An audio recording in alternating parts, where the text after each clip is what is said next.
अस्सलाम वालेकुम जी, डॉक्टर हमजा खान जी। अच्छा, आज हम बात करेंगे जो आपका वुंड होता है, आपकी कोई सर्जरी होती है, आपके कोई जख्म आता है, आपको स्टिचेस लगते हैं, उसकी जो पोस्ट ऑप केयर होती है, जब आप डिस्चार्ज होके घर चले जाते हैं तो उसके बाद आपने उसका घर में केयर किस तरह करनी होती है। अच्छा, इसमें तीन चार चीज़ें हैं।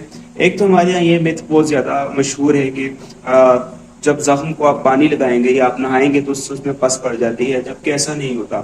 जख्म के बाद नहाने से या स्टिचेस वाले जख्म को पानी लगाने से उसमें पस नहीं पड़ती, गिवन कि आपका जो पानी है वो इन्फेक्टेड ना हो। जाहिर है अगर आप इन्फेक्टेड पानी से नहाएंगे या उसको जख्म को लगाएंगे तो उसमें इन्फेक्ट होना ही होना है। तो कोशिश करें जो आपके घर में पानी आता है उसको आप नीम गर्म करके उससे नहा सकते हैं। दूसरी चीज़ हम जो कर रहे होते हैं वो हम सुबह दोपहर शाम बायोडीन से जो है अपना जख्म की सफाई कर रहे होते हैं।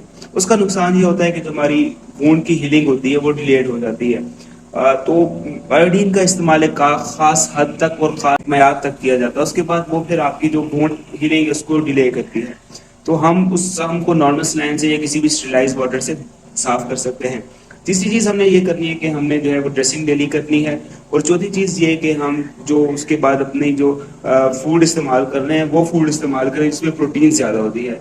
और यही प्रोटीन फिर आपकी जो वुंड हीलिंग है, जो आपका स्किन है, उसको जोड़ने में मदद करती है और वुंड आपका जल्दी से ठीक हो जाता है। तो ये चंद एक चीज़ें करने की ज़रूरत है अपनी वुंड केयर में।